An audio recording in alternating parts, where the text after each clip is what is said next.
There's something unsettling about being alone in a big house at night. It's not the space itself, it's the silence. The way the air seems heavier, pressing down on you. I was never the type to be scared of the dark or jump at shadows, but I'll admit, I always had a habit of glancing over my shoulder when home alone. It was a two-story house, technically a duplex, but my sister, Vanessa, and I used it as a single home. She stayed on the lower level, and I had the upstairs. Lately, she had been spending most of her nights at her boyfriend's place across town, leaving me to enjoy the rare solitude. That night, I was sprawled on the couch, wrapped in a blanket, watching a horror movie. The open layout of my floor meant that the kitchen, dining area, and living room blended into one vast, shadowy space behind me. The only light came from the television, casting flickering shapes on the walls. Every now and then, I felt the need to glance back, the vast darkness of the room unsettling against the glow of the screen. I forced a chuckle at myself. Jesus, get a grip. You're 30, not 13. After the movie ended, I turned off the TV, brushed my teeth, and checked that all the doors were locked before heading to bed. I must have been asleep for maybe 2 hours when something pulled me back to consciousness. A voice. At first, I thought I was dreaming, but as I strained my ears, I heard it again, soft, yet distinct. It was Vanessa's voice. I sat up groggily, my heart thudding. She wasn't supposed to be home, but she wasn't outside calling for me to let her in. The voice was coming from inside the house. I rubbed my face, trying to shake off the lingering haze of sleep. I told myself she must have come home early, though I hadn't heard the front door open. Maybe she was calling for me from downstairs. Dragging myself out of bed, I walked into the dark hallway and flicked on the light. Vanessa? My voice came out hoarse. No response. I made my way through the living room and paused near the staircase. What? I called again, louder this time. From below, the voice responded, clearer now. It was definitely Vanessa's voice, saying my name. But there was something off. A hollow quality. An echo that shouldn't be there. I hesitated at the top of the stairs. A creeping unease settled over me. Still, I forced myself to move forward, descending the stairs one slow step at a time. When I reached the bottom, the foyer light wasn't on. I felt along the wall for the switch, but fumbled in the darkness.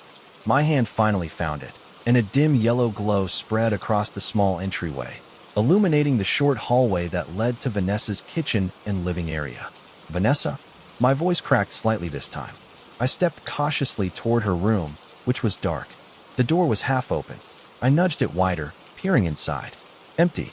The bed was untouched, the room exactly as she'd left it. The hairs on the back of my neck stood up. I was certain I had heard her voice from inside the house. Then a sound, a soft thud, from her room. I spun around, my breath catching. Nothing had been out of place a second ago. My pulse hammered in my ears.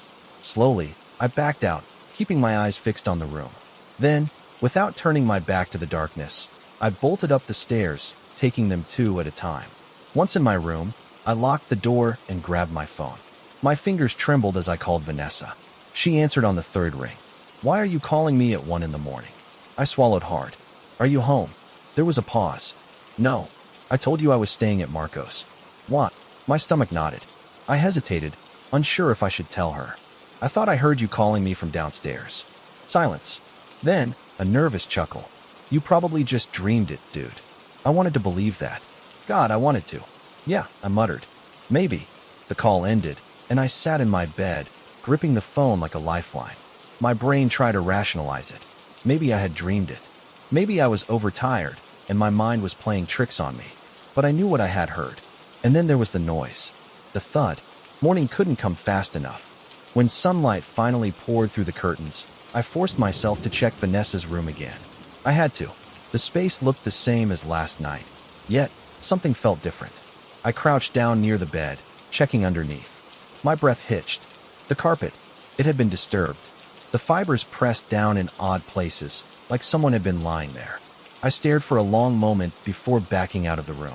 I locked the door behind me and never spoke of it to Vanessa. Some things are better left alone. Story 2. I had always loved the quiet of our neighborhood. It was one of those places where kids played in the yards, where the biggest disturbances were the occasional dog barking or a neighbor's late-night bonfire. Safe. That's how I had always thought of it. Looking back, that night shattered that illusion. I was 16, home alone for the weekend. My mom was working an overnight shift at the hospital, and my older brother had gone off to college the year before. I had invited a girl over, Jenna, someone I had been talking to for a while. We watched a couple of movies, shared some snacks, and by midnight, her parents insisted she head home. I walked her to the door, kissed her goodnight, and watched her drive off down the street. Then, I was alone. I wasn't afraid of the dark or being home by myself, but there was something unnerving about the absolute stillness of an empty house. I went up to my room, which overlooked the backyard, and left the window open slightly to let in the night air. Lying on my bed, I scrolled through my phone, sending Jenna a quick text before putting it on my nightstand. That's when I heard it. A soft scraping sound, like something dragging across the wooden deck outside. I sat up, my pulse quickening. It could have been anything, a raccoon, a stray cat. But still, I had the urge to check. I got out of bed and walked to the window, peering down into the backyard. The deck stretched out below, the light from the neighbor's house barely illuminating the space. At first, I saw nothing. Then, I noticed the chair. One of the patio chairs had been pulled slightly away from the table, shifting from where it had been earlier. A trick of the wind? I tried to convince myself, but something about it felt deliberate. Just as I was about to pull away from the window, movement caught my eye. A figure sat in one of the chairs. I froze. At first, I thought maybe Jenna had come back, but as I squinted through the darkness, my stomach clenched. It wasn't her. The person sat eerily still, their face tilted slightly upward, looking directly at my window. A cold chill ran down my spine. I ducked back from the window, my heart hammering. My first instinct was that it had to be a prank, one of my friends messing with me. But as I grabbed my phone to text our group chat, something felt wrong. I didn't remember hearing any footsteps approach the deck. No gate opening. No sound of someone climbing over the railing. I hesitated, then forced myself to peek out the window again. The person hadn't moved, still staring up. I tried to convince myself it was some drunk neighbor who wandered into the wrong yard, but deep down, I knew that wasn't it. There was something intentional about the way they sat. My fingers hovered over my phone, debating whether to call someone. Instead, I did the stupidest thing possible. I spoke. "Who are you?" My voice cracked slightly. The figure's shoulders started to shake. At first, I thought they were crying, but then I heard the sound. Wheezing laughter, barely audible but unmistakable. I slammed my window shut and backed away. The laughter didn't stop. I stood there, breathless, waiting. The minutes stretched on, and eventually, the noise faded. I forced myself to look again. The chair was empty. I exhaled shakily, trying to calm the panic rising in my chest. Maybe it really had been a prank. Maybe they'd gotten bored and left. Then, the back door rattled. My entire body stiffened. Someone was trying to get inside. I moved as quickly as I could, flipping off my bedroom light and pressing my back against the wall. The rattling became more urgent, then stopped suddenly. Silence. I clenched my fists, my mind racing. Should I call the cops? What if it was just some drunk idiot who would leave in a minute? I crept toward the hallway, keeping my steps as quiet as possible. I needed to check if the front door was locked. As I reached the stairs, I hesitated. The silence stretched unnaturally long. Then, the front doorknob twisted. I nearly choked on my breath. The door was locked, but I could hear the subtle press of weight against it, as if someone was testing how much force it would take to break in. Then, tap, tap, tap. Knocking. Slow. Deliberate. I took a step back, my heart slamming against my ribs. Then, the voice. "I see you." The words slithered through the wood, barely more than a whisper, yet they rang in my ears like a scream. I ran. I bolted back up the stairs, heart pounding, and slammed my bedroom door shut. I reached for my phone, fingers trembling as I dialed 911. The operator picked up instantly. 911, what's your emergency? There's someone outside my house, I whispered. They tried the back door, and now they're at the front. Are they still there? I hesitated, inching toward my window. Slowly, I lifted the blinds just a fraction, just enough to see. The front yard was empty. I swallowed, my voice shaking. I don't see anyone. Stay on the line. Officers are on the way. I pressed my back against the wall, forcing myself to stay still, to stay quiet. Minutes stretched into eternity. Every creak of the house made my breath hitch. Then, sirens. Red and blue lights flooded the street as 2 patrol cars pulled up. I heard the crunch of boots on the gravel driveway. A firm knock at the door. I barely registered unlocking it, my body running on autopilot. Two officers stepped inside, their presence grounding me slightly. They searched the property, the deck, the yard, the surrounding streets. Nothing. No footprints. No sign that anyone had been there at all. One officer stayed with me while the other checked the house. I asked him if they'd found anything at all. He hesitated, then said, "We didn't find anyone." But he cleared his throat. "The chair on your deck. You said it was moved." I nodded slowly. His expression darkened. "When we got here, it was gone." A cold dread settled over me. I barely slept that night. Every shadow, every sound, every shift in the wind sent my heart racing. I never saw the figure again. But sometimes, when I'm outside at night, I swear, somewhere just beyond the glow of the porch light, I hear laughter. Wheezing. Like something finding the joke in all of it. And I never, ever leave the back door unlocked again. Story 3. When I was 12, I was left home alone for the first time overnight. My parents had to rush to the hospital after my older brother, Ethan, was in a car accident. It wasn't life-threatening, but his leg was broken, and my mom had been in a state of pure panic. "Are you okay staying here by yourself?" she had asked while throwing on her coat. I nodded. "Yeah, I'll be fine." I didn't feel fine. The moment the door shut behind them, the house felt different, emptier, colder. Every familiar creak of the old wooden floors seemed sharper in the silence. I tried to distract myself by playing video games in my room. Time passed faster when I was focused, and soon, 2 hours had slipped by. It was well past midnight when I finally turned off the console and climbed into bed. That's when I heard it. The front door opening.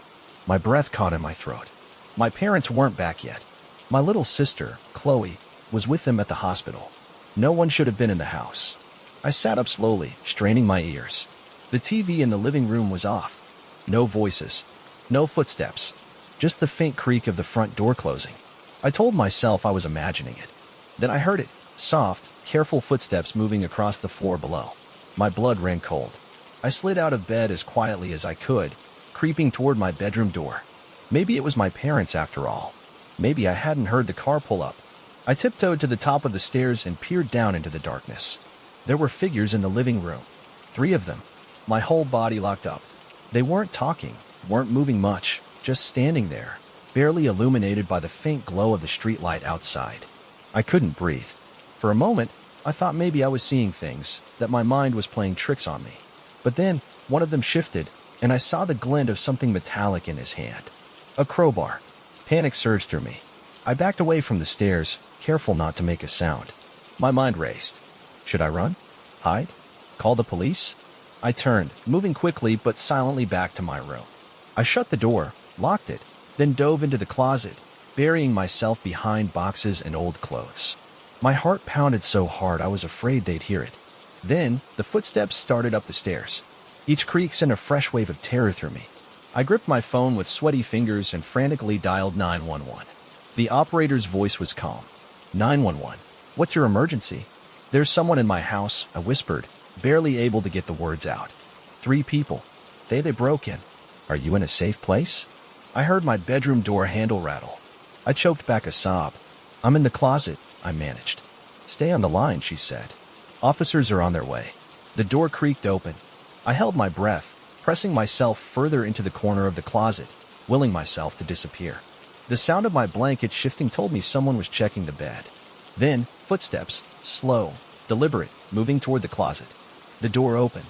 A pair of heavy boots stepped into the small space, just inches from me. I squeezed my eyes shut, my entire body trembling. Then, silence. Seconds stretched into eternity.